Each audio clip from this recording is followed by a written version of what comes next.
चलिए आज हम बात करते हैं adsorption theory of heterogeneous catalyst की। ठीक है, हमने लास्ट लेक्चर के अंदर कैटलिस्ट के बारे में काफी इंफॉर्मेशन दी थी। ठीक है, what the catalyst do, catalyst will load down the activation energy so the rate of reaction is going to be increase. बात खत्म।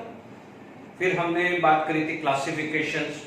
If all the phase of catalyst, reactant and product are in same phase, heterogeneous.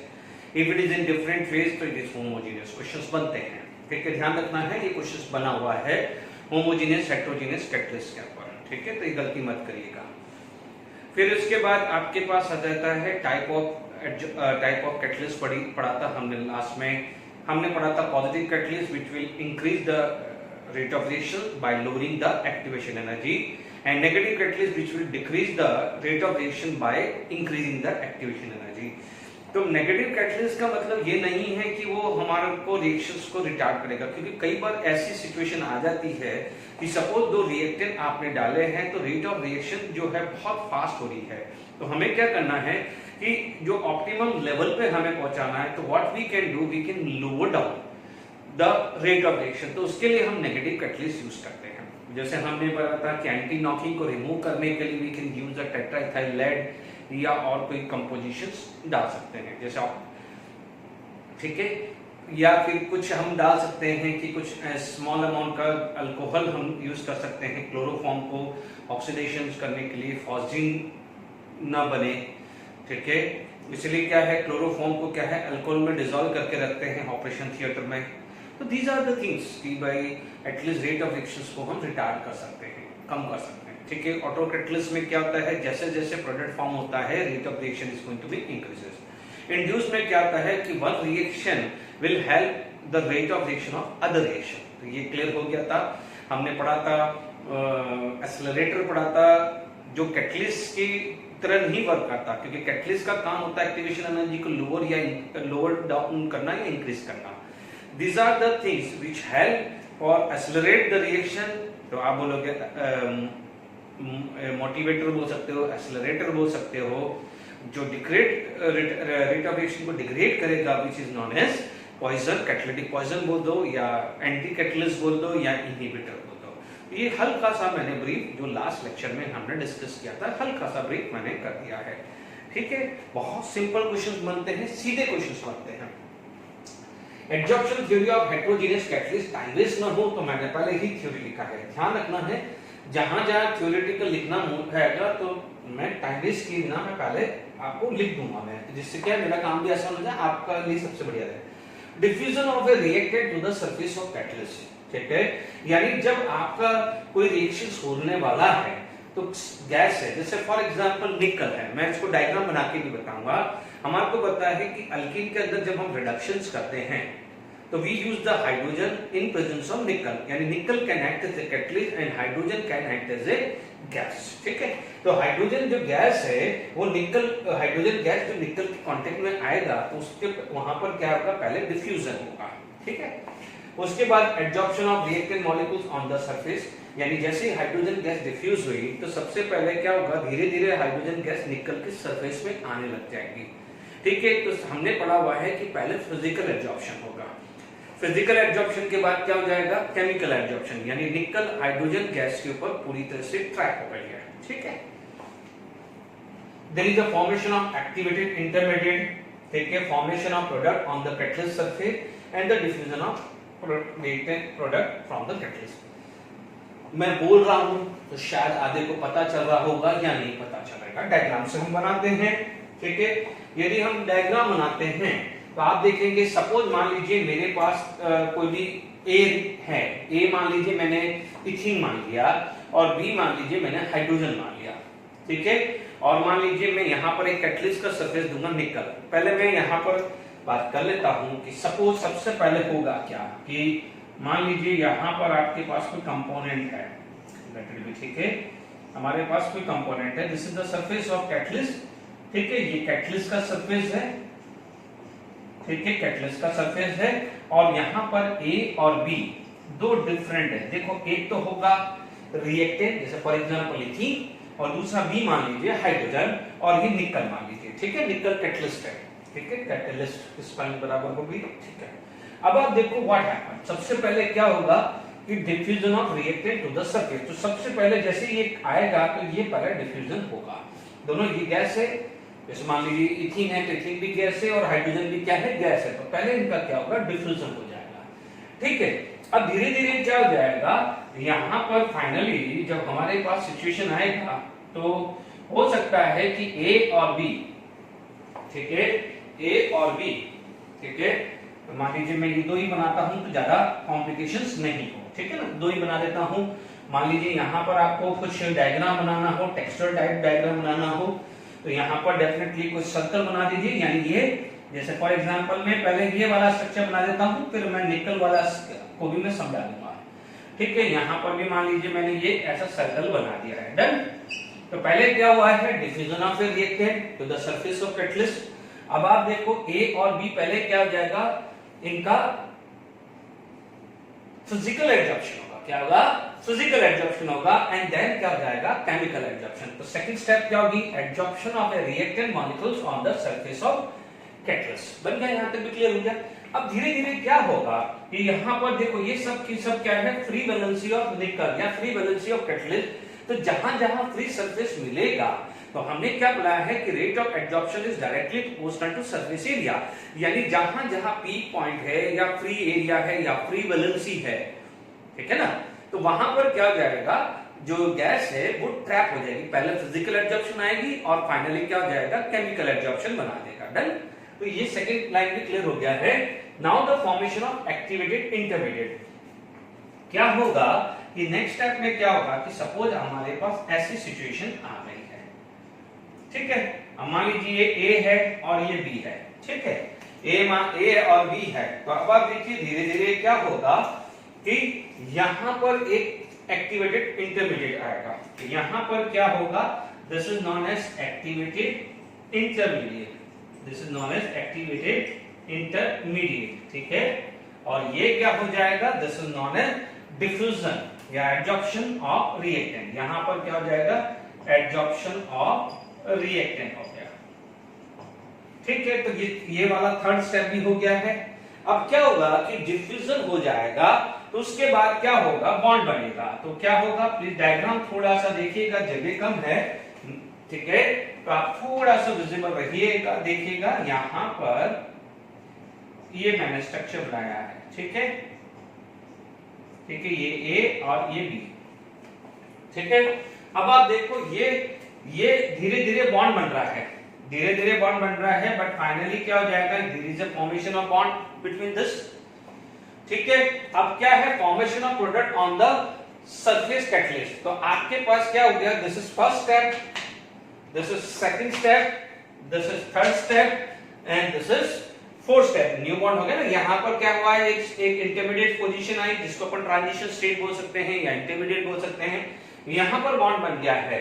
अब क्या होगा है कि this is going to be unstable. तो अब आप देखिए, मैं यहां पर आप देखेंगे तो फोर्थ पॉइंट भी हो गया है, ठीक है, formation of product on the catalyst. अब क्या हो जाएगा, जैसे ये बन गया है, ठीक है, तो क्या हो जाएगा, नेक्स्ट क्या हो जाएगा, escaping of a product, escaping of a product from the catalyst surface. तो यानी ये तो सिचुएशन तो अनस्टेबल ही है ना, तो यहां पर क्या होती है, फिर क्या होगा, ये मॉलिक्यूल्स हुआ, फिर ए और बी ये क्या हो गए हैं, अलग अलग। पहले ए और बी इंडिपेंडेंट थे, तो यहां पर ए और बी प्रोडक्ट अलग हो गए, ठीक है, यानी what this C2H4 plus H2 in presence of निकल, ठीक है। यहां पर आपके पास क्या बन गया है, CH3 एंड CH3 और निकल क्या हो गया है, अलग हो गया है, ठीक है। तो यहां पर मैंने इसका एक मैकेनिज्म समझा दिया है, ठीक है। अब मान लीजिए आपको यही एग्जांपल आपको मेरे को क्लियर करना है और अच्छे से मैं क्लियर करता हूं, ठीक है ना। ये मैकेनिज्म हो गया है, मान लीजिए आपको किसी भी रेफरेंस बुक्स की बात करें या एनसीईआरटी बुक्स की बात करें, ध्यान रखिएगा बच्चों, एनसीईआरटी में बहुत अच्छी थ्योरी दी हुई होती है, हो सकता है कंप्रेस फॉर्म में दिया हुआ हो, ठीक है। नॉर्मली क्या होता है, वो एक लाइन में 10 लाइन की बातें कर देता है, तो कई बार क्या होता है, कई चीज को मेरे को डिस्क्रिप्टिव करना पड़ता है, ठीक है। तो हमारे को यहां तक क्लियर हो गया है, ओके। मान लीजिए मुझे यहां पर कोई एग्जांपल देना है, ठीक है। जैसे मान लीजिए मेरे पास एग्जांपल लेते हैं। अब देखो यही चीज सरफेस मैंने ले लिया है, लेट इट बी, यहां पर मैंने निकल ले लिया है, ठीक है, यहां मैंने निकल ले लिया है। देखो और अच्छे से समझ में आएगा, क्योंकि अभी आप जब रिडक्शंस करते हो अल्केन में तो आपको पता चले। जैसे यहाँ पर हाइड्रोजन है, ठीक है, तो यहाँ पर क्या हो जाएगा, हाइड्रोजन का क्या हुआ है, डिफ्यूजन। तो ये वाला जो स्टेप आ जाएगा डिफ्यूजन ऑफ हाइड्रोजन, ठीक है, डिफ्यूजन ऑफ हाइड्रोजन। तो हाइड्रोजन क्या हो जाएगा, निकल के कांटेक्ट में आ गया है, ठीक है, निकल के कांटेक्ट में आ गया है hydrogen. Hydrogen will come in contact with निकल। अभी कुछ नहीं, मतलब सिर्फ कांटेक्ट में है, रेंज में आ गया है। फिर क्या हो जाएगा, यहां पर इसका क्या होगा, फिजिकल एड्जॉर्प्शन। क्या होगा, फिजिकल एड्जॉर्प्शन। जब फिजिकल एड्जॉर्प्शन होगा तो वैन डर वाल फोर्स ऑफ अट्रैक्शन अराइज होगा। तो आप क्या बोलोगे, यहां निकल निकल निकल, ठीक है।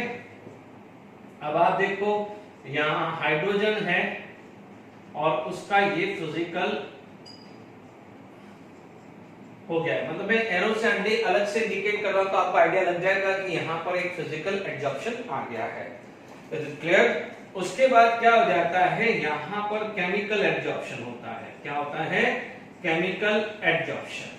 किसका केमिकल एड्जॉर्प्शन हो जाता है, हाइड्रोजन का।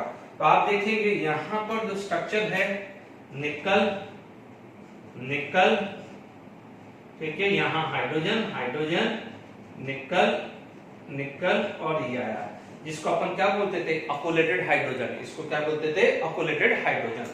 अब क्या होगा कि यहां पर जो नेक्स्ट आगे बात करें तो यहां पर आ जाएगा डिफ्यूजन ऑफ C2H4, है ना। मान लो इथीन प्लस, यदि चाहो तो यहां लिख सकते हो C2H4 plus H2 in presence of nickel are going to be form CH3CH। तो हम उसी चीज के बारे में बात कर रहे हैं, वही एग्जांपल आप बात कर रहे हैं। तो यहाँ पर क्या हो गया, डिफ्यूजन ऑफ C2H4। तो यहाँ पर आप देखेंगे निकल निकल, यहाँ निकल आ गया है, ये निकल स्ट्रक्चर आ गया है, this is going to be this. यहाँ हाइड्रोजन में केमिकल आ गया है। अब आप देखिए यहाँ पर आपका CH2 डबल बॉन्ड CH2 आ गया है। आई होप अब ये रब कर दिया जाए तो आपको CH2 डबल बॉन्ड CH2 आ गया है, ठीक है। तो यहां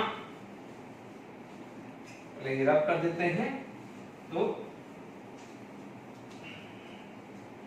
ठीक है। अब इसके कांटेक्ट में आ गया है, no doubt physical adsorption and chemical adsorption दोनों स्टेप को एक ही स्टेप में कर देता हूं, डन, ठीक है। Now here the chemical adsorption occur, ठीक है।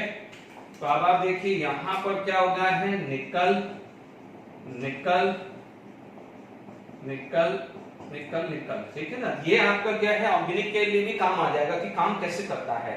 जब अपन बोलते हैं ना सिन एडिशन, तो ये सिन एडिशन का मैकेनिज्म भी कैसे और परफेक्शन आ जाएगा। तो इसीलिए मैंने एक एग्जांपल लिया है कि जो बच्चा जेडब्ल्यू नीट की तैयारी कर रहा है तो सिन एडिशन कैसा होता है तो उसका भी आइडिया उसको लग जाए, ठीक है। तो यहां पर आप देखेंगे तो यहां लिखा है CH2 CH2, ठीक है। अब आप देखिए ये हाइड्रोजन है, ठीक है, यहां हाइड्रोजन है तो it start to make a, देखो ये बॉन्ड टूटेगा, ये बॉन्ड टूटेगा और ये बॉन्ड फॉर्म होगा। क्लियर, ये बॉन्ड टूटेगा तो ये बॉन्ड बनेगा जो ब्लैक लाइन से बना है, यानी पाई बॉन्ड टूट रहा है और this is going to be make a chemical adsorption, ठीक है। यहां तक आ गया है। तो आपके पास नेक्स्ट जो चीज आ गई है, ठीक है, इसी से मतलब अभी आप देखेंगे ये आ गया है निकल निकल, इसमें तो कोई प्रॉब्लम नहीं है बच्चों, ठीक है। अब आप देखो यहाँ H यहाँ H, ठीक है। अब आप देखोगे ये CH2 था, ये CH2 था, डन। अब आप देखो यहाँ पर एक बॉन्ड बन चुका है, this is bond is going to be form. अब जब ये बॉन्ड बन गया है तो अब क्या होगा, ये तो अनस्टेबल हो गया, हाइड्रोजन के लिए तो अनस्टेबल हो गया, तो अब क्या होगा, क्या होगा, डिसॉर्प्शन। क्या होगा, डिसॉर्प्शन, ठीक है, यानी escaping of A reacted product, sorry reaction product, reaction product का मतलब जो प्रोडक्ट जो रिएक्शंस में बना है। तो क्या होगा, आप बोल सकते हो रिमूवल ऑफ प्रोडक्ट या स्केपिंग, जो भी आप बोलो। डिसऑप्शन से समझ में आ गया है। तो आप देख लीजिए आपके पास स्ट्रक्चर क्या आया है, निकल निकल निकल निकल और निकल, ठीक है, ये आ गया है। अब आपको देखिए this is CH3 and CH3। तो हाउ इट इज वर्क, आप देख सकते हैं पहले डिफ्यूजन हुआ है, एडजॉर्प्शन हुआ है, डिफ्यूजन हुआ है, एडजॉर्प्शन हुआ है। यहां पर जो बना है, तो ये देखो डिफ्यूजन और एडजॉर्प्शन दो स्टेप हो गया। इसे क्या बोलेंगे आप, एक्टिवेटेड कॉम्प्लेक्स। ये क्या होगा, एक्टिवेटेड कॉम्प्लेक्स। और यहां पर क्या है, फॉर्मेशन ऑफ बॉन्ड। तो यहां पर क्या हो जाएगा, फॉर्मेशन ऑफ प्रोडक्ट। ये जो लाइन आ जाएगी इसे क्या बोलेंगे, फॉर्मेशन ऑफ प्रोडक्ट। और यहां पर क्या हो गया है, डिसऑप्शन ऑफ दिस। तो ये क्या हो जाएगा, स्टेप 1 स्टेप 2, नो डाउट ये भी स्टेप 1 स्टेप 2। तो यहां तक स्टेप 2 हो गई। ये स्टेप 3 होगी, फॉर्मेशन ऑफ कॉम्प्लेक्स। स्टेप 4 आ जाएगा, formation of product. And step 5 क्या आ जाएगा, डिसऑप्शन। तो ये 5 आ गई, ये 4 आ गई, ये 3 आ गई, ये 1 एंड 2 आ गई। तो आई होप समझ में आ गया होगा, अच्छे से समझ में आ गया होगा। अब आप देख लीजिए कि सीन एडिशन कैसे बोलते हैं, सीन एडिशन कैसे होता है। तो मैंने आपको सीन एडिशन का भी मैकेनिज्म परफेक्टली बता दिया कि कैसे वर्क करते हैं, ठीक है ना। तो यहां तक अपने पास आ गया है। अब आप देखेंगे कि ये जो है हमारे पास जो कैटलिस्ट है, कैटलिस्ट के अंदर क्या होता है, दो टाइप की प्रॉपर्टीज होती हैं, ठीक है। इसमें हम दो तरीके से कैटलिस्ट को और हम सिंप्लीफाई कर सकते हैं, या important features of a catalyst बात कर सकते हैं कि उसमें दो चीज आ जाती है, one is activity, another is selectivity. देखिए जैसे मान लीजिए हमने पढ़ा था hydrogen combined with oxygen without any catalyst, तो कोई रिएक्शंस नहीं होती है। मैं लिखवाऊंगा बट मैं चाहता हूं कि पहले एक कैटलिस्ट का जो इस एडजॉर्प्शन के अंदर क्या क्या फीचर्स आए हैं उसको एक बार पॉइंट में लिख के फिर हम बात करते हैं, ठीक है। एक्टिविटीज में क्या होता है, जैसे hydrogen plus oxygen will give H2O, ठीक है, यही था। But this reaction does not occur without using the platinum, हमने पढ़ा था, याद करिए, पॉजिटिव कैटलिस्ट में पढ़ा था, ठीक है। फिर मैंने एक चीज, ये वाला चीज वहां पर भी बनाया था इनिशिएटर में, कि कई बार क्या होता है कि hydrogen oxygen without catalyst use करते हैं तो रिएक्शन स्टार्ट नहीं होती है, बट प्लैटिनम डालते हैं तो प्लैटिनम इनिशिएट द रिएक्शन। तो ठीक है, इसका मतलब प्लैटिनम की वजह से केमिकल रिएक्शंस फास्ट होगी। तो this is considered as a activity. यानी कई बार कैटलिस्ट को आप डालते हैं तो it is just to increase the rate of reaction, जो हम जनरली बात करते हैं। ऐसा अज्यूम किया जाता है कि डी ब्लॉक के अंदर अनइवन शेप होते हैं, क्या होते हैं, अनइवन शेप होते हैं, कि डी ब्लॉक में भी पढ़ोगे अनइवन शेप होगा। तो देखिए ये डायग्राम आपका बन चुका होगा, अनइवन शेप होगा तो क्या होगा, there is so many peak, there is so many peak. जैसे मान लीजिए मैंने यहां डायग्राम बनाया, अनइवन शेप आया, there is so many peak. देखो पीक ज्यादा होगा तो याद करिए एडजॉर्प्शन ज्यादा होगा, ठीक है। क्रैक्स ज्यादा होंगे तो भी एडजॉर्प्शन ज्यादा होता है, ये हमने फैक्टर ऑफ इफेक्ट में पढ़ा हुआ है, ठीक है।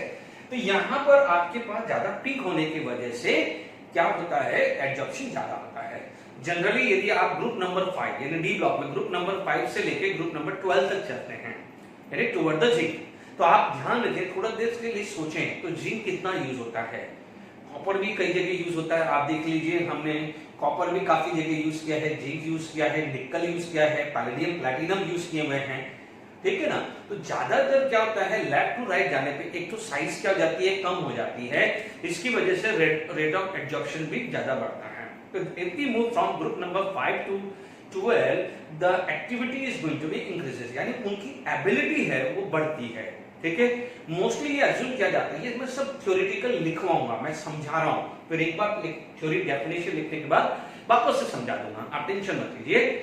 ग्रुप नंबर 7 से लेकर 9, ग्रुप नंबर 7 से लेकर 9 तक आप चले, देखिए याद कर लीजिए, ग्रुप नंबर नहीं भूल गए हैं तो आप सुन लीजिए, सिंसियर, टीना वर्मा, कार में फीस को, ठीक है, यानी कोबाल, वो निकाले कॉलेज जाएगी, ठीक है। तो 3, 4, 5, 6, 7, ठीक है, 8, 9, ठीक है। तो 7, 8, 9 यानी निकल, 9 में क्या जो भी है, मतलब निकल या जो भी इससे पहले जो फैमिली, ये जनरली माना जाता है कि 7 to 9, हालांकि मैं तो ये बोलता हूँ ग्रुप नंबर 5 से लेके 12 सबसे ज्यादा जो कैटलिस्ट होते हैं 7 to 9 ग्रुप में मिलते हैं, ऐसा जूम किया जाता है। बट ठीक है, हम ये मानते चलते हैं कि 5 ग्रुप नंबर 5 से 12 के अंदर एक्टिविटी ज्यादा बढ़ती है, ठीक है ना। यानी 12 जाओगे साइज कम हो रही है, पीक ज्यादा होते हैं, इसकी वजह से उनकी कैटालिटिक एक्टिविटी बढ़ जाती है। तो ये क्लियर हो गया है। तो याद करिए, हाइड्रोजन ऑक्सीजन विदाउट कैटलिस्ट कुछ नहीं हुआ था, with platinum rate of reaction increase हुआ था, यानी प्लैटिनम डालने की वजह से रेट ऑफ रिएक्शन बढ़ा है। तो इसे कैटेगरी कहेंगे एक्टिविटी, ठीक है। ये फीचर्स है, these are the features of catalyst. दूसरा होता है सेलेक्टिविटी। जैसे हमने क्या पढ़ा था, मैंने पॉइंट पढ़ाया था ना, it is quite specific in nature. हालांकि ये पॉइंट मैंने लास्ट लेक्चर में पढ़ा चुका हूं, पर फिर भी क्योंकि मैं मान लीजिए एनसीईआरटी के हिसाब से चले तो definitions of activity and selectivity दी हुई है। तो what is the meaning of this? अब देखो, सेलेक्टिविटी में क्या होता है कि आपका रिएक्टेंट सेम होता है, but if you go with a different catalyst the product form would be different, ठीक है। जबकि एक्टिविटी में क्या था, रिएक्टेंट सेम था, प्रोडक्ट आप भी सेम था, बट ओनली जो कैटलिस्ट आपने यूज किया है उसको क्या है, किसी में कैटलिस्ट यूज किया है या किसी में कैटलिस्ट यूज नहीं किया है, ठीक है। जैसे मैं मान लीजिए मैं बात करूं कि आपका ethene plus hydrogen in presence of निकल पैलेडियम प्लैटिनम, ठीक है। चलिए, मैं टॉपिक आएगा तो मैं और उस टॉपिक पे ही मैं लूंगा, अभी आपको शायद वह भी नहीं समझ में आ रहा होगा, टेंशन मत। तो सेलेक्टिविटी मींस क्या हो जाएगा, if you select a different catalyst the product form would be different, ठीक है। अब हम इसको रब कर देते हैं कि मैं इसके अंदर जो भी कैटलिस्ट से हमने जो थ्योरी से, हेटेरोजेनियस थ्योरी से हमें क्या क्या कंक्लूजन मिला है वो हम बात करते हैं, ठीक है। देखिए, अब आप देखो, हमने यहां तक क्या पढ़ा था, स्ट्रक्चर, निकल का स्ट्रक्चर। अब हम निकल का स्ट्रक्चर को ध्यान में लेके चलते हैं। अब आप देखो, factor affecting free valency of catalyst, मतलब कैटलिस्ट का फैक्टर जो है वो कैसे करता है फ्री वैलेंसी, क्योंकि आपने देखा होगा कि हाइड्रोजन निकल की फ्री वैलेंसी पे जाके ही केमिकल एडजॉर्प्शन, यानी जहां पर बॉन्ड बनाया है, ठीक है। अब आप देखो क्या होता है कि ये ध्यान रखना कि free valency, not valency, valencies लिखेंगे क्योंकि एक तो होती ही है, तो आप बोलोगे free valencies are responsible for adsorption, है ना, केमिकल एडजॉर्प्शन, यानी फ्री वैलेंसी है फॉर एडजॉर्प्शन, ठीक है। और यदि एडजॉर्प्शन होगा तभी तो क्या है, आगे केमिकल रिएक्शन होगा। तो आप क्या बोलोगे, रिस्पांसिबल फॉर द एडजॉर्प्शन, ठीक है। More free valency, more free valencies, more adsorption, और मोर एडजॉर्प्शन होगा तो rate of reaction become fast, rate of reaction would be increase. बिल्कुल सिंपल है, ज्यादा इसमें सोचना नहीं है, क्योंकि जब तक जितना ज्यादा फ्री वैलेंसी होगा, जितना ज्यादा हाइड्रोजन मॉलिक्यूल्स फास्ट आएंगे, ट्रैप होंगे और ज्यादा से ज्यादा मॉलिक्यूल्स होगा। क्योंकि आप क्या बोलते हो कि जरूरी नहीं है कि time is only the factor, what is the rate of reaction, change in concentration with respect to time. मान लीजिए इनिशियल प्रोडक्ट 0 था, मान लीजिए 5 मिनट है, तो एक केस में 5 मिनट में प्रोडक्ट 0 से लेके 10 हुआ है, तो आप बोलोगे 10/5, और उसी 5 मिनट में 0 से 20 हुआ है, तो आप बोलोगे 20/5। तो टाइम सेम रख के भी तो आप चेंज कर सकते हो, तो ध्यान दीजिएगा, ठीक है।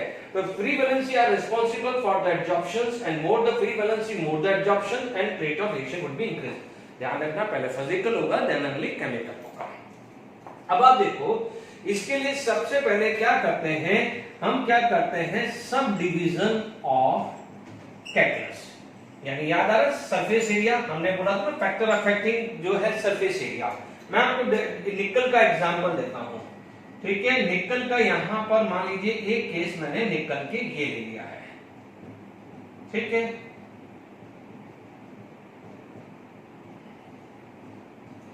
ठीक है, आपके पास 1 2 3 4 5 6 7 8 9 10 है ना। मान लीजिए और ले लेते हैं निकल को, ठीक है। अब काउंट करिए, आप देख लीजिए, काउंट कर लीजिए, आप देखेंगे कितनी फ्री वैलेंसी है ना, सब डिवीजन। तो आप काउंट करेंगे तो आप बोलोगे कि सर 1 2 3 4 5 6 7 8 9 10 11 12, तो आप क्या बोलोगे, यहां पर फ्री वैलेंसी है 12 फ्री वैलेंसीज, ठीक है, 12 फ्री वैलेंसी। अब आप देखिएगा यहां पर मान लीजिए मैंने इसका सब डिवीजन कर दिया, यानी अपन बोलते हैं ना ब्लॉक फॉर्म से पाउडर फॉर्म में कन्वर्ट कर दिया। जैसे मान लीजिए एक सिंपल लैंग्वेज लिख दिया कि मैंने ब्लॉक फॉर्म को किस में कन्वर्ट कर दिया है, पाउडर फॉर्म। तो अपन बोलते हैं ना कि more the surface area more the rate of reaction, ये केमिकल काइनेटिक्स में भी काम आएगा, ध्यान रखिएगा। तो यहां पर आपके पास जो है मैंने यहां पर सब डिवीजन कर दिया है। मान लीजिए मैंने सब डिवीजन किया,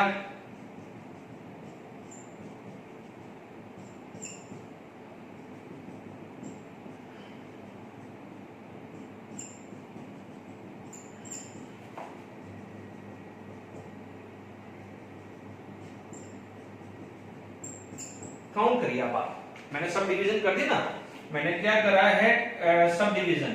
सब डिवीजन का मतलब जैसे अपन ने पाउडर फॉर्म बनाया, काउंट कर लीजिए बच्चों आप, यानी अलग अलग हो गए बच्चों, है ना, ये अलग अलग हो गए। भले चाहो तो आप इसको कर दो, प्लस कर दो, यहां प्लस करो, these are the powder form. Count कर लेते हैं 1 2 3 4 5 6 7 8 8 है ना, एक में 8 है, 8 प्लस 8 प्लस 8, तो क्या यहां पर 20 फ्री वैलेंसीज नहीं है? अब आप देखो हाइड्रोजन मॉलिक्यूल्स है, पहले कहां का हाइड्रोजन मॉलिक्यूल ट्रैक होते थे, 1 2 3 4 5 6 7 8 9 12 में होते थे। अब कितने हो जाएंगे, 24 हो जाएंगे।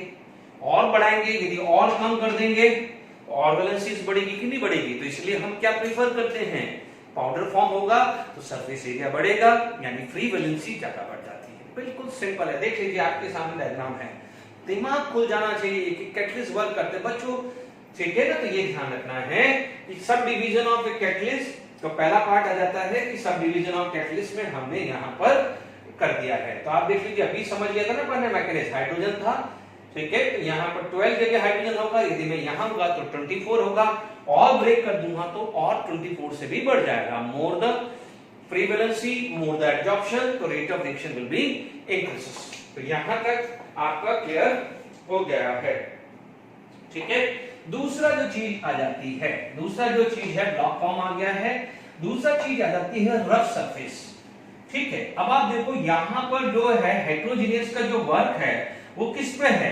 एडजॉर्प्शन थ्योरी पे। किस पे है, एडजॉर्प्शन थ्योरी। तो एडजॉर्प्शन थ्योरी के लिए आपको क्या चाहिए, पीक एंड क्रैक्स, ठीक है। सॉरी अभी एक डायग्राम मैंने बनाया था, अभी मैं एक बार वापस से ये डायग्राम बना देता हूं, ठीक है। अभी आप देखेंगे जैसे मान लीजिए पाउडर फॉर्म है,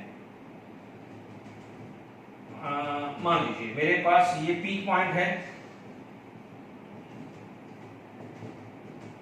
वापस एक बार स्ट्रक्चर बना देता हूं। अब आप देखो these are known as corner, है ना, तो मैं यदि मैं कॉर्नर वर्ड यूज करूंगा तो ये कॉर्नर है, these are known as peak, है ना, तो ये पीक भी बोल सकते हैं, ये कॉर्नर।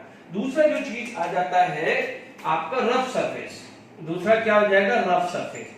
आप एक चीज बिल्कुल डे टू डे लाइफ में सीखिए, डे टू डे लाइफ में देखिए, मान लीजिए मार्कर है, मैंने इंक में डाला, थोड़ी देर के लिए मान लीजिए, ठीक है, या आप मान लीजिए कि मार्कर ना लेके चॉक ले लेते हैं। आपने मार्केट में देखा होगा दो डिफरेंट टाइप की चॉक आती है। एक चॉक आती है बिल्कुल प्लेन होती है, रफ सरफेस देखेंगे तो बिल्कुल नहीं होगा, जिसको अपन बोलते हैं ना डस्टलेस चॉक, आपने देखा होगा। तो वो जो चॉक है वो रखिए, और एक होता है जिसमें दुनिया भर का डस्ट हो, यानी जो डस्ट है, दोनों को आप डिप करके देखिए तो किसमें एडजॉर्प्शन ज्यादा होगा। तो आप बोलोगे सर जिसके अंदर रफ था, क्योंकि उसके अंदर पोरोसिटी ज्यादा थी, क्रैक्स ज्यादा थे, तो उसके अंदर क्या हो जाएगा, एडजॉर्प्शन ज्यादा होगा। बात समझ में आ रही है कि नहीं आ रही है, क्लियर हुआ।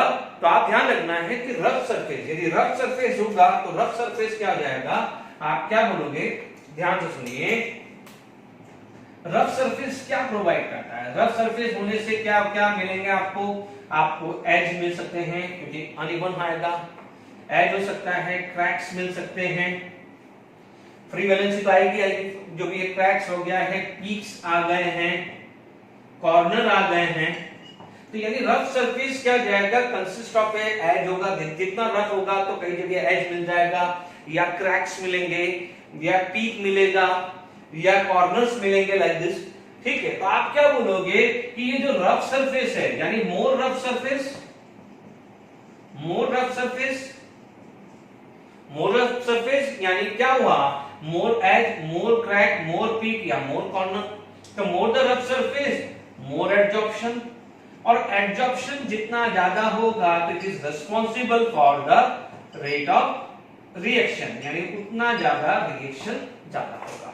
तो आई होप आपको ये भी समझ में आ गया होगा कि यदि कैटलिस्ट है तो कैटलिस्ट के अंदर आप कैसे उसकी भी प्रॉपर्टीज कैसे चेंज कर सकते हैं, कैटलिस्ट की भी प्रॉपर्टीज कैसे चेंज कर सकते हैं। तो मैंने यहां पर वर्क किया, हमने वहां पर जो था एड्जॉर्बेंट और एड्जॉर्बेट की बात करी थी, तो वैसे ही हुआ ना, क्योंकि आप देखेंगे यहां पर जो कैटलिस्ट है वो किसकी तरह वर्क कर रहा है, एड्जॉर्बेंट की तरह ही तो वर्क कर रहा है जब, ठीक है, बिकॉज हाइड्रोजीनियस में क्या है, एड्जॉर्बेंट क्या है, solid, catalyst is solid, and what about the adsorbent, gas, तो it is based on the principle of adsorption. तो वो वहां पर समझाया, तो यहां पर मैंने और डिटेल में आपको एक्सप्लेन कर दिया है। तो no doubt factor affecting free valency of catalyst आ गया है, ठीक है। अब आप देखिए यहां से यदि हम सारी की सारी बात करें तो हमें क्या क्या चीज मिल रही है, ठीक है। आपको दो पॉइंट तो यहां से देखने को मिल गए कि जितनी फ्री वैलेंसीज होगी यानी सब डिवीजन से रेट ऑफ एडजॉर्प्शन आपको ज्यादा मिलेगा, ठीक है। मैं जरा इसको बात कर लेता हूं, ठीक है। यानी अब जितना मैंने पढ़ाया है कैटलिस्ट को उसको क्या है मैं असेंबल कर देता हूं, ठीक है।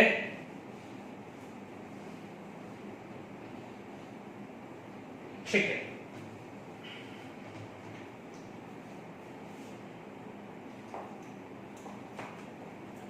एडजॉर्प्शन थ्योरी ये जो पढ़ी है, explain the facts of heterogeneous catalyst, ठीक है। क्या क्या क्या फिर बता रहा है, पहला तो अभी बता दिया है कि पाउडर फॉर्म, जितना ज्यादा पाउडर फॉर्म होगा more free valency, more free valencies more adsorption, ठीक है, रेट ऑफ रिएक्शन ज्यादा हुआ। एक तो ये फैक्ट पता है, more the rate of reaction. दूसरा यदि ये जो सब चीजें हैं, दूसरा क्या हो जाएगा, मोर रफ सरफेस,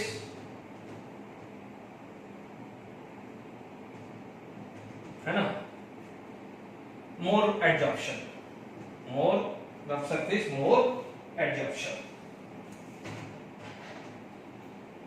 मोर एडजॉर्प्शन, और मोर एडजॉर्प्शन होगा तो बच्चों फिर तो ये रेट ऑफ रिएक्शन भी ज्यादा होगा, बार बार मैं नहीं लिखूंगा। तीसरा चीज याद करिए, हम लोगों ने यूज किया था प्रोमोटर, एक्टिवेटर, ठीक है। उन्होंने क्या करा था, क्रैक्स बढ़ाए थे, पीक बढ़ाया था, इनकी वजह से डालने से क्या हुआ था, पीक्स क्रैक्स क्या हुए थे, बड़े थे, तो क्या हुआ था, मोर एडजॉर्प्शन हुआ था, ठीक है। जो अभी तक पढ़ाया है उसको मैं एक बार लिख लेता हूं। फिर मैंने क्या यूज किया था, पॉइजन यूज किया था, ठीक है। पॉइजन ने क्या करा था, जो एक्टिव एरिया था उसमें वो खुद बैठ गए थे, ठीक है। यानी जैसे मान लीजिए आप क्या है, it poison it will absorb on active part of catalyst, यानी जो एक्टिव पार्ट था, यानी जो फ्री वैलेंसी थी ना, जैसे निकल की फ्री वैलेंसी थी, तो जहां हाइड्रोजन ट्रैप होने वाला है उससे पहले मान लीजिए मॉलिब्डेनम या कोई ऐसा ट्रैप हो गया, इज इट क्लियर।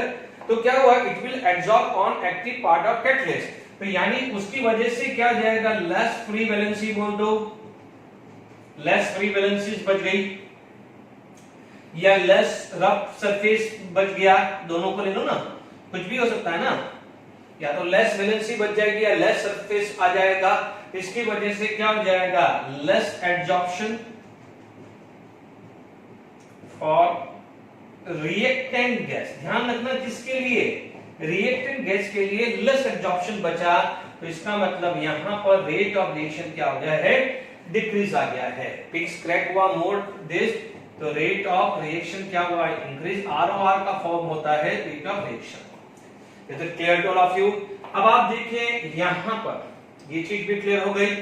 आपने ये चीज पढ़ा है कि mass and compositions are not going to be change, क्योंकि क्या होता है आपने एंड में देखा होगा कि there is a desorption of a product, तो living behind the catalyst, that's why mass and composition of catalyst are not going to be change. तो आप क्या बोलोगे, फिफ्थ पॉइंट क्या होता है, desorptions of product, desorption of product. तो living behind, देखिए ये जगह नहीं है तो मैं इधर लिख रहा हूं लिविंग बिहाइंड कैटलिस्ट, ठीक है ना। तो लिविंग बिहाइंड कैटलिस्ट हुआ तो so no change in mass and composition, no change in the mass and composition of catalyst, no change in the mass of composition and catalyst. अब आप देखिए एक और पॉइंट आ गया है, हम लोग बोलते हैं कि small amount of catalyst is sufficient for the reaction, एक छोटा सा अमाउंट होगा। रीजन क्या आता है कि देखिए हम बोलते हैं कि एडजॉर्प्शन हुआ and desorption occurs on the surface of catalyst, ठीक है। तो अब आप देखो कैटलिस्ट का रूल क्या है, एडजॉर्प्शन करो, डिसॉर्प्शन करो, एडजॉर्प्शन करो, डिसॉर्प्शन करो। So small amount of catalyst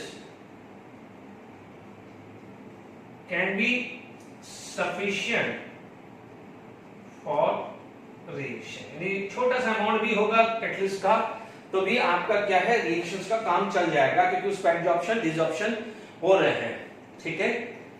ये पॉइंट क्लियर हुआ। अब जो सबसे इंपॉर्टेंट पॉइंट है, देखो सारे इंपॉर्टेंट पॉइंट है, जो एक बहुत अच्छी चीज आ जाती है, देखिए नो डाउट यहां पर देखो मैं इसमें काफी चीज ऐसी है, जैसे स्पेशली जो ये है, this is not clear given in NCERT. बच्चों मैं एक बात आपको क्लियर कर रहा हूं इस वीडियो से 2 मिनट के लिए। कुछ बच्चे जैसे मान लीजिए कि ये फोकस कर रहे हैं कि मैं सिर्फ बोर्ड पे ही फोकस कर रहा हूं, मैं जेईई मेंस या नीट में, ध्यान रखना है कोई बच्चे ये मत बोलना कि सर इसमें ये तो एनसीईआरटी में नहीं दिया हुआ है। एनसीईआरटी को बहुत कंप्रेस करके बनाई गई है। तो देखिए जो टॉपिक दिया है तो उस टॉपिक को पूरा डिटेल में अच्छे से नहीं समझोगे तो कैसे पता चलेगा। Is it clear to all of you? क्योंकि इसके बाद आ जाएगा सेल्फ सेलेक्टिव कैटलिस्ट। तो आप सेल्फ सेलेक्टिव कैटलिस्ट के अंदर क्या आता है, पोरोसिटी। तो जब मैं यहां पर डिटेल में सब कुछ समझा दिया तो सेल्फ सेलेक्टिव समझना तो बहुत आसान हो जाएगा। बात समझ में आ रही है? तो ध्यान दीजिएगा। अब आप देखो यहां पर एक आता है आप सेवन पॉइंट देखिए यहां पर आप देखेंगे तो एक जो पॉइंट जो इंपॉर्टेंट आता है वह क्या था, यहां पर क्या हुआ था, chemical adsorption. Chemical adsorptions occur on the surface of catalyst, agree और नॉट? ठीक है। अब क्या हुआ, एडजॉर्प्शन हुआ, इससे 2 चीज सामने बात हुई। What is the chemical adsorption? It is specific in nature, it is specific in nature. तो याद करिए कैटलिस्ट के कैरेक्टरिस्टिक्स में हमने क्या बोला था कि it is very specific in nature. तो आप क्या बोलोगे अकर ऑन दिस? तो आप बोलोगे catalyst is specific in nature due to chemical adsorption. और क्योंकि केमिकल एडजॉर्प्शन वहीं होगा जहां पर वो बॉन्ड बना सकता है। तो आप समझ में आ गया कि व्हाई वी से the catalyst specific in nature. किसी का रिएक्शंस के लिए पर्टिकुलर कैटलिस्ट क्यों जरूरी होता है, तो ये भी समझ में आ गया। अब आप देखो आप लोग क्या बोलते थे, catalyst will lower down the activation energy, यानी जो रिएक्शंस मान लीजिए 600 डिग्री सेल्सियस पे होती थी वो रिएक्शन मान लीजिए 300 पे होगी विद यूजिंग द कैटलिस्ट। क्यों होता है, ढंग से सुन, अब समझो। तो अब आप देखिए कि एडजॉर्प्शंस जो डिटेल्स में पढ़ा है तभी कैटलिस्ट समझना आसान है, ठीक है। देखिए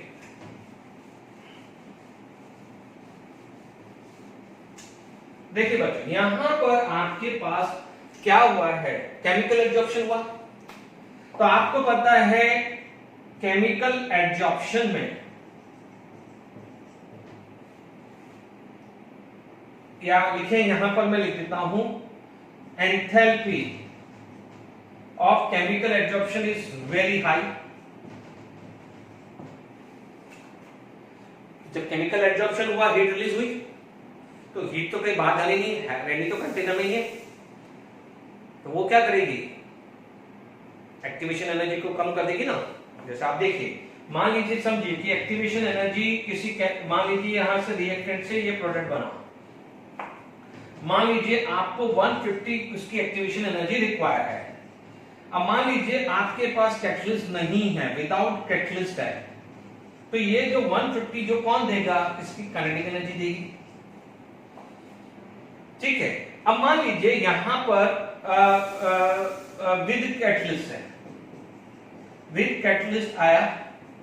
अब आप देखो, आपको चाहिए यदि विदाउट कैटलिस्ट काइनेटिक एनर्जी 150, मान लीजिए एंथैल्पी ऑफ एडजॉर्प्शन है ना, क्योंकि एंथैल्पी ऑफ एडजॉर्प्शन 40 से लेके क्या जाता है 400 तक किलो जूल तक होती है।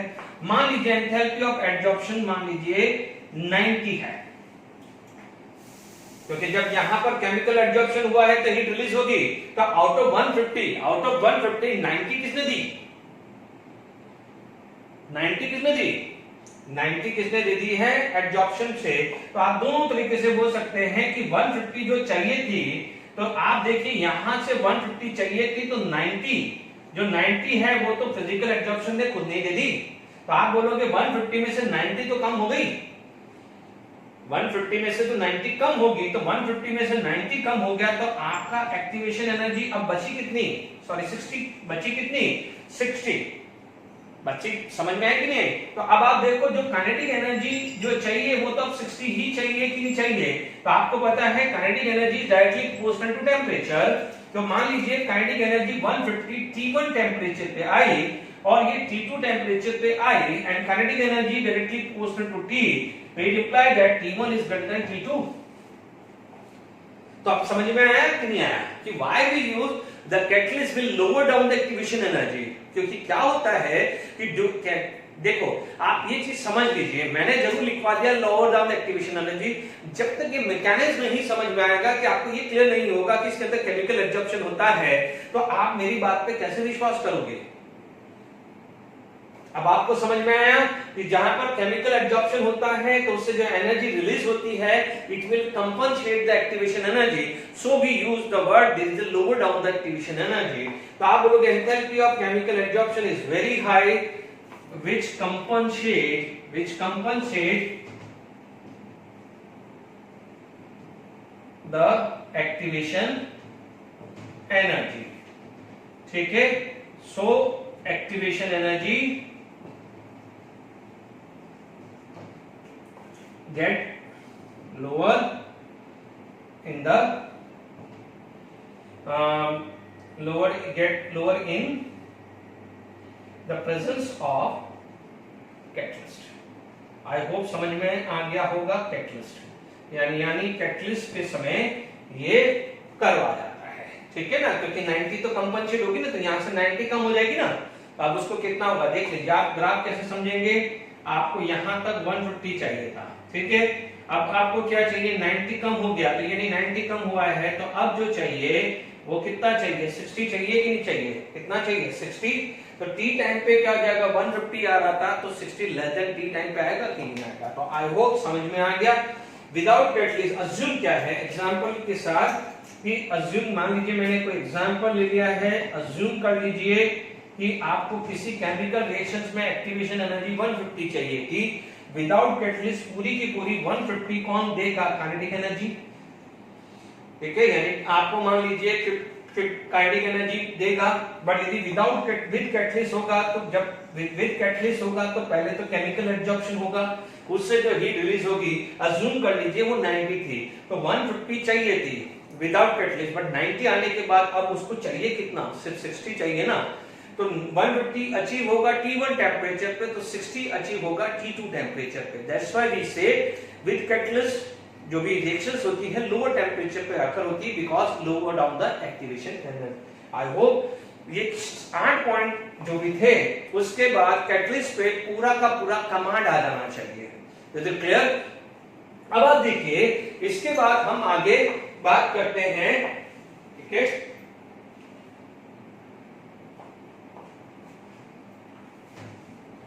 देखिए आगे बात करते हैं इंपॉर्टेंट फीचर्स, ठीक है, ठीक है। मैं डेफिनेशंस पहले लिख देता हूं, समझा मैंने दिया है, ठीक है, मैं डेफिनेशन लिख के फिर एक बार और समझा देता हूं, ठीक है।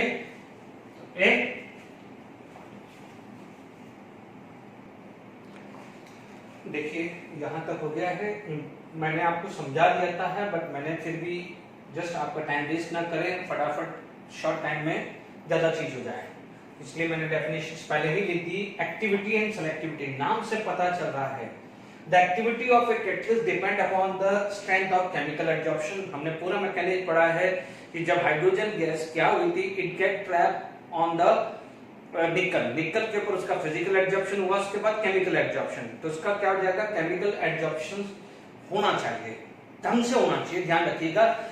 जब वो उसका ढंग से, देखिए समझ लीजिए कि आपके पास 10 चेयर है, या मान लीजिए चेयर नहीं है, एक सोफा है, ठीक है, सोफा, एक सोफा सेट पे आप बैठ जाइए कि आप बैठ गए, बट आपने अपने आप को बिल्कुल स्ट्रांगली कर दिया, तो there is a place for 2 person, समझिएगा, एक सोफे पे आप बैठ गए, मतलब एक सोफा में क्या है 3 पर्सन की कैपेसिटी होती है, आप प्रॉपर्ली बैठ गए, तो there is a place for the 2 person, but मान लीजिए आप ढंग से नहीं बैठ रहे, कभी इधर मूव कर रहे हैं, कभी इधर मूव कर रहे हैं, तो is there any place for other 2 person?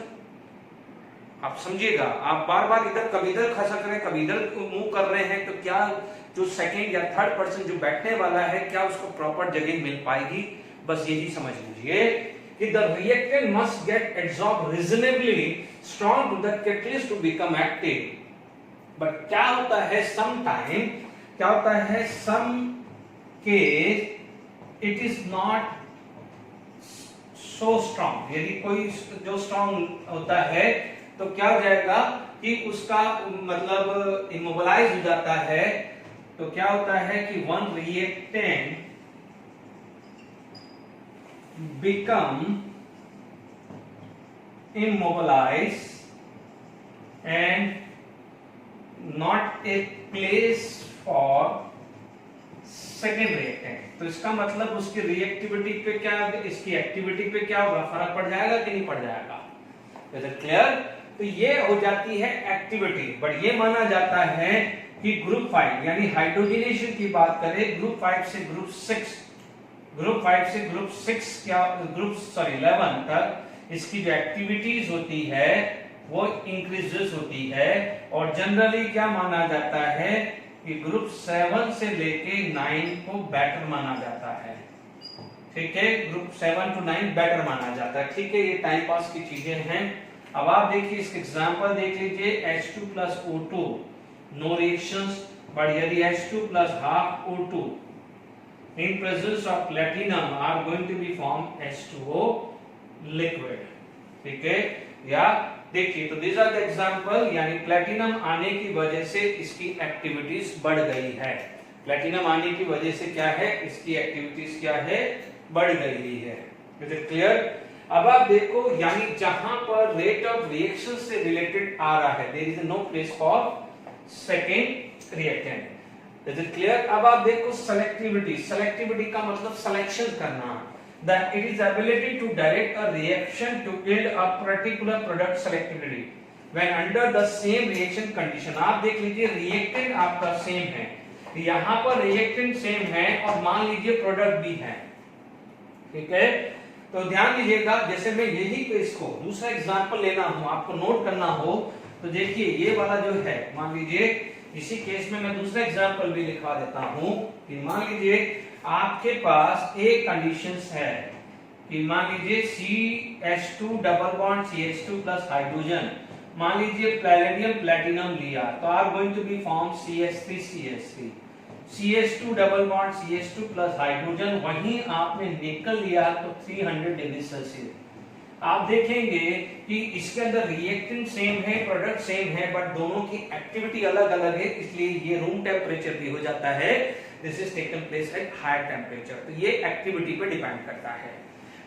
देखिए इसके पीक या क्रैक्स ज्यादा होंगे, बैलेंस ज्यादा होगी, या जो भी रीजन हो सकता है, this is known as activity. यहां पर आप देखिए रिएक्टेंट सेम है, बट क्योंकि कैटलिस्ट आपके डिफरेंट आ गए हैं, प्रोडक्ट अलग अलग आ गया, तो आपको मान लीजिए मीथेन बनाना है तो यू हैव टू यूज निकल, आपको मिथेनॉल बनाना है तो you have to use this, और HCHO बनाना है तो you have to use copper. यानी इन्हें क्या प्रोडक्ट बनाना है वो सेलेक्ट किया है कि नहीं है। यानी कैटलिस्ट को आप दो टाइप से डिवाइड कर सकते हैं कि कैटलिस्ट डिवाइडेड ऑन, जैसे क्या है इंपॉर्टेंट फीचर, कैटलिस्ट को आप क्या कर सकते हैं उनकी एक्टिविटी से कोरिलेट कर सकते हैं कि भाई ये ज्यादा एक्टिव है एज कंपेयर टू दिस, ऐसा कोरिलेट कर दिया, या आप उनका सिलेक्शन कर सकते हैं क्योंकि आपने अभी भी पढ़ा है कि catalyst are very specific in nature. Is it clear? तो आई होप ये चीज समझ में आ गया होगा। इसके बाद हम क्या करते हैं, सेफ सेलेक्टिव मॉडल या सेफ सेलेक्टिव कैटलिस्ट, जिसको अपन जियोलाइट करते हैं। इनिशियली जियोलाइट पढ़ा था for removal of hardness, water hardness of water, वहां पर जियोलाइट यूज किया था सोडियम एल्यूमिना सिलिकेट, ठीक है। तो वहां पर क्या था कि कैल्शियम बाहर आया था और सोडियम वहां पर आया था, बट यहां पर दूसरे इंडस्ट्रीज में भी काम आता है लाइक पेट्रोकेमिकल इंडस्ट्रीज, ठीक है। तो वो हम सेफ सेलेक्टिव मॉडल की बात करते हैं, ठीक है। चलिए नेक्स्ट टॉपिक हमारा पड़ जाता है सेलेक्टिव कैटलिस्ट, कैटलिस्ट सेक्शन। देखिए हम लोगों ने पढ़ा था कि what is the zeolite, zeolite it is the silicate, mostly क्या है जियोलाइट होता क्या है, सिलिकेट्स होता है, it is the 3 dimension silicates, ठीक है, यानी सिलिका, ठीक है। उसमें क्या होता है कि some of the silicon is replaced by aluminium, तो they are the microporous aluminium silicate with 3D silicate in which silicon are replaced by aluminium, यानी some silicon is replaced by aluminium. इसका जो स्ट्रक्चर होता है honeycomb kind of structure होता है, ठीक है, यानी वहां पर पोरस होती है, पोरोसिटी होती है। तो क्या होता है कि they are honeycomb like structure, तो क्या होगा कि मान लीजिए कुछ इस तरह से कुछ पोरोसिटी बनी है, let it be this are the porosity. अब आप देखो बिकॉज ऑफ पोरोसिटी या कैविटी जो भी आप बोलोगे, तो उसका जो स्ट्रक्चर होता है केज, आप एक ही इमेजिन करो कि यदि केज है, केज के अंदर आपको जाना है, अब आपको जो जिस तरह से उसका जो एंट्री है उसके हिसाब से आपका शेप है या आपका जो साइज है जो भी है, तभी वो क्या है आपकी एंट्री होगी, तभी क्या हो जाएगा आपकी एग्जिस्ट होगी। तो आप देखेंगे कि यहां पर, ठीक है, ये दो चीज आ गया, they are honeycomb like structure, यानी इस टाइप का हो गया। अब उसका वर्क कैसे होता है कि it depend upon the shape, देखो shape of catalyst like porous structure और cavity and size of reactant and product, यानी जो इस कैविटी को की साइज को रिस्पॉन्सिबल करता है, यानी इस साइज को सेटिस्फाइड करता है। देखिए यदि यहाँ पर जो भी रिएक्टेंट मॉलिक्यूल्स है वो एड्सॉर्ब हो गया है, this reactant molecules will adsorb हो गया है, ठीक है, वो सरफेस पे आया है, उसी के हिसाब से क्या है होगा, अदरवाइज क्या हो जाएगा। इसलिए इसका नाम क्या दिया है, सेफ सेलेक्टिव कैटलिस्ट। ऐसा नहीं होना चाहिए कि इस साइज से बहुत बड़ा हो, या क्या हो जाएगा इस साइज से बहुत छोटा है, तो बहुत बड़ा है तो एब्जॉर्ब ही नहीं हुई, बहुत छोटा है तो एंट्री अंदर ही चला जाए, ठीक है। जब अंदर चला जाएगा तो एब्जॉर्प्शन हो जाएगा, अंदर चला जाएगा तो क्या हो जाएगा एब्जॉर्प्शन, बट यहाँ पर हमें चाहिए एब्जॉर्प्शन, यानी सरफेस पे चाहिए। तो यानी इस शेप को क्या है, इस साइज को सेटिस्फाइड करे, वैसा ही रिएक्टेंट या प्रोडक्ट पे वो डिपेंड करेगा, इसलिए इसको बोला जाता है shape selective catalyst. I hope ये क्लियर हो गया होगा। They are found in nature, या तो नेचर में मिलता है या बनाया जाता है। दीज आर द फॉर्मूला, नहीं याद है तो चलेगा, ठीक है। यूज ऑफ जियोलाइट, ये सारी चीजें these are directly given in your text book, सिर्फ ये चीज नया डाला मैंने, बाकी सब कुछ है उसको मैंने ब्रीफ करके शॉर्ट में बना दिया, मैं पूरा का पूरा है। आप क्या बोलोगे वो कैसे वर्क करता है कैटलिस्ट, कैसे ये कैसे वर्क करता है, या आप बोलोगे zeolite they have a honeycomb kind of structure, उसमें स्ट्रक्चर कैसा होता है, ओरिजिनल स्ट्रक्चर होता है सिलिकेट जिसमें some silicon is replaced by aluminium, ये बात खत्म। उसका वर्किंग कैसा होता है, it depend upon shape of catalyst, यानी पोर स्ट्रक्चर या कैविटी, इस पर डिपेंड करता है, and size of reactant and product, बहुत बड़ी साइज रिएक्टेंट की या प्रोडक्ट की होनी नहीं चाहिए, या बहुत छोटी भी नहीं होनी, छोटी होगी तो एब्जॉर्प्शन होगी, बड़ा होगा तो एब्जॉर्प्शन होगा ही नहीं, छोटी होगी तो एब्जॉर्प्शन हो जाएगा। ये एग्जांपल्स पे ज्यादा क्वेश्चंस आते हैं, ध्यान दीजिए यहाँ पर ये examples is very very important, जो क्वेश्चन जितने भी बने हैं कॉम्पिटिटिव एग्जाम में वो यहाँ पर ज्यादा बने हैं। ZSM फाइल बहुत इंपॉर्टेंट है।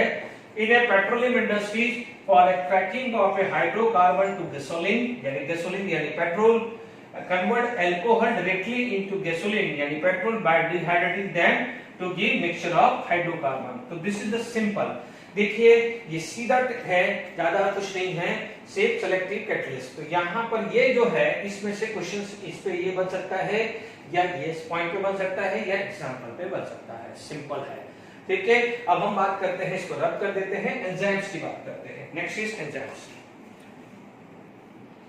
देखिए एंजाइम कैटलिस्ट हम बात करते हैं। ठीक है, what is the enzyme catalyst? यदि मैं एंजाइम कैटलिस्ट की बात करूं तो सिंपल प्रोटीन्स की बात करूं तो ये है क्या?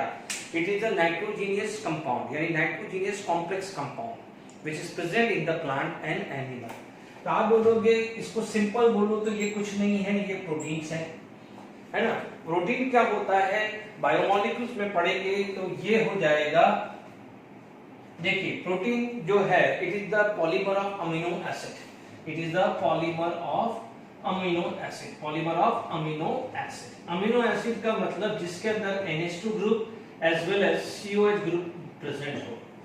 ठीक है, तो this is known as protein, it is the polymer of amino acid. तो इसलिए इसके अंदर क्या होता है, नाइट्रोजन होता है, इसलिए क्या बोलते हैं, this is the nitrogenous complex compound present in the plant. तो एंजाइम्स की डेफिनेशंस क्या बोल सकते हैं कि it is a complex nitrogenous compound present in plants and animal। ठीक है, यानी कहां प्रेजेंट होता है, प्लांट या एनिमल। एनिमल यानी हमारी बॉडी में, एनिमल का मतलब ये नहीं है कि डॉग, कैट या काउ। ठीक है, तो it is a complex nitrogenous compound present in plant and animal. अब आप देखो यहां पर बहुत ज्यादा, this is specific in nature, specific होता है, वेरी एक्यूरेट होता है। ठीक है, एक छोटा सा एंजाइम से नंबर्स ऑफ रिएक्शंस कर सकता है, न्यूमरस जो है रिएक्शंस कैरी कर सकता है इन मिलियन यानी एक डालेगा तो मिलियंस रिएक्टेंट को प्रोडक्ट में कन्वर्ट कर देगा। But it's quite specific in nature, very accurate होता है। तो आप बोलोगे it is very specific, very accurate, very numerous reactions. इसको हम क्या बोलते हैं, बायोकेमिकल कैटलिस्ट भी बोल सकते हैं। बायोकेमिकल कैटलिस्ट होती है यानी हमारी बॉडी के अंदर, यानी ये जो है स्पेसिफिक ये कहां कहां हो सकता है, इन प्लांट हो सकता है, एनिमल में हो सकता है, उनकी ग्रोथ से रिलेटेड या कोई भी बॉडी के अंदर कोई प्रोसेस हो रहा है। जैसे आप देखेंगे हमारी बॉडी के अंदर मान लीजिए पीएच चेंज हो जाता है तो it is going to be acidity. ठीक है, तो आप क्या बोलोगे कि बायोलॉजिकल प्रोसेस हो रहे हैं तो वहां पर भी एंजाइम्स का क्या है, रोल आ जाता है। एक बिल्कुल सिंपल सा डेफिनेशन है, it is the complex nitrogenous compound present in the plant and animal, it is specific in nature, very accurate, numbers reactions occur in plant and animal for the growth. Is it clear? And it is known as biochemical catalyst, और उस process को या phenomenon को हम क्या बोलते हैं, biochemical catalysis. Is it clear? तो ये क्लियर, आई होप ये डेफिनेशंस आपकी एंजाइम्स की होगी। फिर भी आप एनसीईआरटी बुक से आप डेफिनेशंस बराबर से भी लिख सकते हैं। ठीक है, अब आप देखो यहां पर एक चीज बोली गई है कि it is specific in nature. यदि मान लीजिए एग्जांपल दिया है, इस वीडियो के लास्ट में मैं क्या है एक टेबल भी आपको रखूंगा। जैसे मान लीजिए आपने इनिशियल क्लासेस में पढ़ा है, शुगर का पढ़ा है। शुगर का जब आप हाइड्रोलिसिस करते हैं it is going to be form glucose and fructose. तो वहां पर क्या जाएगा, आप यूज करते हो इन्वर्टेज।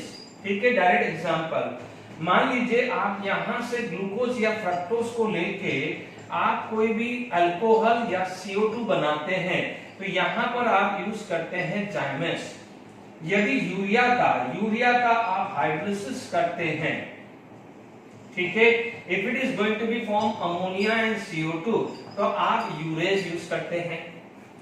ठीक है, आप मान लीजिए हम कर्ड बनाते हैं तो लैक्टोबैक्टरी यूज किया जाता है। तो दीज आर द समथिंग, मान लीजिए आपको स्टार्ट से करना है तो हम डिफरेंट, तो these are the few example. ठीक है, जैसे जाइमेस यूज कर दिया है या यूरेज आप लोगों ने यूज कर दिया है।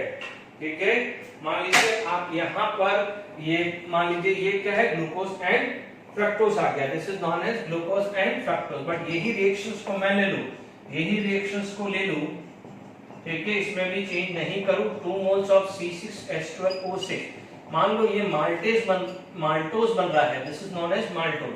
तो यहां पर आप यूज क्या करते हैं, माल्टेज। Is it clear? तो दीज आर द थिंग्स, ठीक है, these are the example, it is very specific in nature. Curd में भी हम स्मॉल अमाउंट का कुछ डालते हैं ना, लैक्टोबैक्टीरिया जो भी, तो उससे क्या हो जाएगा, पूरा का पूरा मिल्क इसमें कन्वर्ट हो जाता है, कर्ड में चेंज हो जाता है। Is it clear? तो आप बोलोगे it is very specific in nature, ठीक है। तो यहां पर हमारे पास आ जाता है, अब हमारे पास इसकी प्रॉपर्टीज के बारे में बात करते हैं। देखिए, और जो भी एक दो एग्जांपल है वो आप लिख दीजिएगा, ठीक है। मैंने 4 एग्जांपल तो फटाफट लिख दिया है, बट मेरे को जो चीज समझाना है कि यदि मान लीजिए मुझे हाइड्रोलिसिस करो तो मैं इन्वर्टेज डालूंगा तो ये रिएक्शंस नहीं होगा। मान लीजिए मैं इन्वर्टेज डालूंगा तो देख लीजिए दोनों सेम ही है, शुगर से ही बन रहा है, पर इन्वर्टेज डाला तो ग्लूकोज एंड फ्रक्टोज बना, माल्टेज डाला तो मुझे क्या मिला है, माल्टोज मिला है। Is it clear to all of you? ठीक है, अब हम इसकी प्रॉपर्टीज पे बात करते हैं। देखिए, कैरेक्टरिस्टिक्स ऑफ एंजाइम कैटलिस्ट फटाफट से कंप्लीट कर देते हैं। तो ये क्या हो जाएगा, सबसे पहले it is very specific in nature, ठीक है, वेरी स्पेसिफिक इन नेचर। अभी हमने पढ़ा है, तो वापस से समझ लीजिए। हम लोगों को यदि सुक्रोज से ग्लूकोज एंड फ्रक्टोज बनाना था तो we can use invertase. Glucose को हमें इथेनॉल या CO2 को बनाना था तो वी यूज द जाइमेज, या माल्टोज को हमें ग्लूकोज, थोड़ा करेक्शन कर देना, माल्टोज को ग्लूकोज करना है तो माल्टेज, माल्टोज से माल्टेज आएगा। Urease for hydrolysis of urea, ठीक है। यदि मान लो लैक्टोबैसिली, यदि हमें कर्ड को बनाना है, मिल्क को कर्ड में कन्वर्ट करना है तो लैक्टोबैसिली यूज कर सकते हैं। तो दीज आर वेरी स्पेसिफिक, एक एंजाइम दूसरे रिएक्शन में यूज नहीं कर सकते हैं, तो वेरी स्पेसिफिक इन नेचर, ठीक है। अब आप देखिए कि it will go for very numerous, बहुत मतलब अच्छा खासा क्वांटिटी हो जाता है। Means what we can say, यहां पर क्या जाएगा कि यहां पर क्या है, वेरी हाईली एफिशिएंट, मतलब क्या हुआ, सॉरी वापस से मैंने लिखा है हाईली एफिशिएंट आएगा। It is very efficient, very highly efficient. Very highly efficient का मतलब क्या हुआ है कि यदि मान लीजिए एक एंजाइम्स है तो आपको क्या है, अराउंड 10 की पावर 6 रिएक्टेंट से प्रोडक्ट में कन्वर्ट कर सकता है, ठीक है। अब आप देखिए यहां पर सबसे पहला आता है it take place at optimum temperature, यानी एक टेम्परेचर, मान लीजिए what is the definition of optimum temperature, मैंने लिखवाई है, it is the temperature at which the catalyst have a maximum efficiency, और उस टेम्परेचर के बाद उसकी एफिशिएंसी रिड्यूस हो जाएगी। हमारे को पता है हमारी बॉडी के अंदर जो एंजाइम्स का जो ऑप्टिमम टेम्परेचर होता है, ऑप्टिमम टेम्परेचर जो आता है एंजाइम्स का लगभग 37 डिग्री सेल्सियस होता है, ठीक है, यानी 37 डिग्री सेल्सियस अराउंड होता है ऑप्टिमम टेम्परेचर, यानी 70 डिग्री सेल्सियस पे होगा तो एंजाइम्स क्या हो जाता है, डिस्ट्रॉय हो जाता है। Is it clear? यानी हमारे को जब भी फीवर होता है हमारी बॉडी का टेम्परेचर बहुत हाई चला जाता है, तो इसीलिए क्या है, हमारे को बहुत ज्यादा डिहाइड्रेशन हो जाता है, एसिडिटी होती है, दुनिया भर की प्रॉब्लम्स क्रिएट हो जाती है। फिर क्या होता है, फीवर की जो मेडिसिन दी जाती है it will lower down the temperature, तो जिसकी वजह से जो हमारी बॉडी का टेम्परेचर जो चाहिए ऑप्टिमम, जहां पर हमारी बॉडी का जो एंजाइम्स जो प्रॉपर्ली वर्क कर पाए, क्योंकि हमारी बॉडी के अंदर जो भी बायोलॉजिकल प्रोसेस हो रहे हैं उसमें एंजाइम्स का रोल भी है। It is clear to all of you? तो वहां पर एक ऑप्टिमम टेम्परेचर चाहिए। No doubt it is colloidal solution. ये क्या होता है, कोलाइडल सॉल्यूशन होता है, यानी एंजाइम्स को वाटर के अंदर मिक्स करोगे तो it is going to be form colloidal solution. Colloidal solution क्या होता है, सस्पेंडेड पार्टिकल और ट्रू सॉल्यूशन के बीच की स्टेज आती है, इसके बाद वाला पार्ट है कोलाइडल सॉल्यूशन आता है। Is it clear? यहां पर क्या होता है, देखिए आपके पास क्या होता है, पीएच जो रेंज होती है, यानी वो होती है 5 to 7 करीब आ जाती है, ये 5 to 7 है, ठीक है। मैक्सिमम एफिशिएंसी जो आती है वो 7.4 के आसपास आती है, ठीक है ना, यानी बेस्ट होती है 5 to 7 पे, ठीक है। यानी पीएच रेंज यदि पूछा जाए कि एंजाइम्स का होता है पीएच 5 to 7, क्योंकि कई बार हमारी बॉडी को में हमें एसिडिटी फील होती है, तो इसका मतलब हमारा पीएच, हमारी बॉडी का पीएच चेंज हुआ है, तभी हमें एसिडिटी चीज आती है। तो पीएच जो ऑप्टिमम पीएच रेंज आता है 5 to 7 आता है, यानी वो उससे कम होगा या ज्यादा होगा। तो यदि ग्राफिकली कुछ ऐसा देखें पीएच वर्सेस, देखिए यहां पर मैंने कुछ गलत लिख दिया है, यहां पर नीचे पीएच आएगा, ठीक है, तो यहां पर हम बात कर सकते हैं। हमारी बॉडी का 7.4 है, बेस्ट ही आता है, ध्यान रखना है ना, ये हमारी बॉडी का है बच्चों, ठीक है। और ये बेस्ट जो एंजाइम वर्क करता है इस पीएच रेंज में। मान लीजिए रेट वर्सेस पीएच का ग्राफ प्लॉट करूं तो ये आएगा, और ये जो पॉइंट आएगा वो आता है बेस्ट, जो बेस्ट आता है वो 7.4 पे आता है, ध्यान रखिएगा, है ना। हमारी जो बॉडी का है वो पीएच 7.4 होता है, और जो जनरली जो एंजाइम जो वर्क करता है फ्रॉम रेंज 5 to 7 पे होता है, ये ध्यान रखना है, ठीक है। मान लीजिए ये 5th पॉइंट था, 6th पॉइंट की बात करें, नो डाउट यहां पर जो पॉइजन यदि इसके अंदर मिक्स हो गए, यानी कई ड्रग्स आते हैं, यदि कई ड्रग्स क्या करता है, साइड इफेक्ट दे देता है, हमारी बॉडी को क्या है, साइड इफेक्ट दे देता है, तो वो भी क्या होता है कि जो इसका जो वर्क है, तो रिटार्ड द एंजाइम एक्टिविटीज, ठीक है, एंजाइम एक्टिविटीज को क्या कर देता है, रिटार्ड, क्योंकि इस पे हम बहुत बात कर चुके हैं तो हम इस पे ज्यादा फोकस नहीं करेंगे। Retard the enzymes activities, is it clear? तो ये भी क्लियर हो गया है कि पॉइजन्स है। कई बार क्या होता है कि यहाँ पर एक्टिवेटर लगाया जाता है जिसको हम बोलते हैं कोएंजाइम्स। क्या बोलते हैं? कोएंजाइम्स, ठीक है।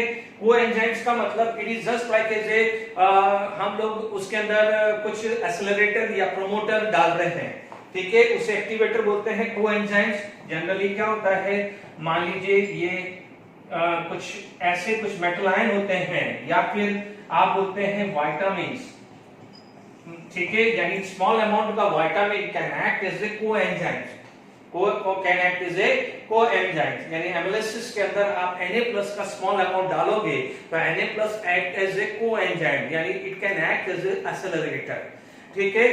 तो ये समझ में आ गया है कोएंजाइम्स, ठीक है, यानी जनरली क्या होता है, विटामिन्स होता है, यानी स्मॉल अमाउंट ऑफ विटामिन यदि हम किसी प्रोटीन्स के साथ डालते हैं, इसीलिए हमारी बॉडी के अंदर क्या है, विटामिन्स की कमी नहीं होनी चाहिए, तभी हमारी बॉडी के अंदर प्रॉपर्ली वर्क होता है। Is it clear to all of you? तो जो vitamin can act as a coenzymes, या कोई मेटल स्मॉल अमाउंट का ये मेटल आयन क्या होता है, can act as a coenzyme, यानी कोएंजाइम्स बोले, एक्टिवेटर बोले, प्रोमोटर बोल रहे, एक्सेलरेटर बोल रहे, यानी एंजाइम की प्रॉपर्टीज को क्या करता है, इंक्रीज करता है। यदि ग्राफिकली यही चीज को समझना हो तो आप ऐसा बोल सकते हो कि ये ऐसा ग्राफ आया, ठीक है, मान लीजिए रेट वर्सेस बात करें कंसंट्रेट, तो ये क्या जाएगा, विद एक्सेलरेटर होगा, ये विदाउट एक्सेलरेटर होगा, ये विदाउट पॉइजन होगा, तो ये क्या हो जाएगा, विद पॉइजन। कभी ग्राफ को देख रहे हो तो हम यहाँ पर ये चीज को समझ सकते हैं। तो आई होप मैंने ये लगभग आपको पूरा समझा दिया है, ठीक है। मैंने एक शॉर्ट फॉर्म में लिखा है, आप जब नोट्स बनाएं तो प्रॉपर्ली क्या है, एनसीईआरटी टेक्स्ट बुक से या कोई भी रेफरेंस बुक से आप प्रॉपर्ली एक नोट्स बना लीजिए। मैंने आपको एक ब्रीफ में लिख दिया है, छोटे छोटे पॉइंट में लिख दिया है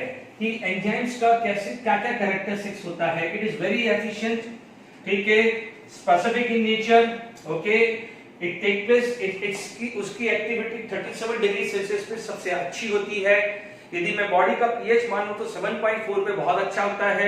यदि कोई ड्रग है वो एक सम टाइम साइड इफेक्ट होता है तो वो क्या हो जाता है, पॉइजन की तरह एक्ट हो जाता है। हमारी बॉडी में हम स्मॉल अमाउंट का विटामिन डालते हैं तो विटामिन हमारी बॉडी की जो एंजाइम्स की जो कैटालिसिस प्रोसेस है उसको बढ़ा देता है, यानी enzymes vitamin can act as a coenzyme. But कई बार क्या होता है, एमिलेसिस जो प्रोसेस है उसमें हमने Na+ डाल दिया तो क्या करते हैं, Na+ है या कोबाल्ट 2+ है या क्रोमियम है या ये small amount of metal ion क्या करते हैं, can act as a promoter, accelerator, this, ठीक है।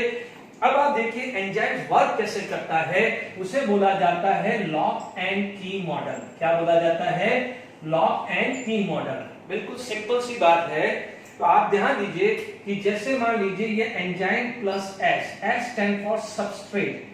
Substrate it is the general term use for organic compound, यानी उसको आप एक रिएक्टेंट की तरह वर्क कर लीजिए, ठीक है।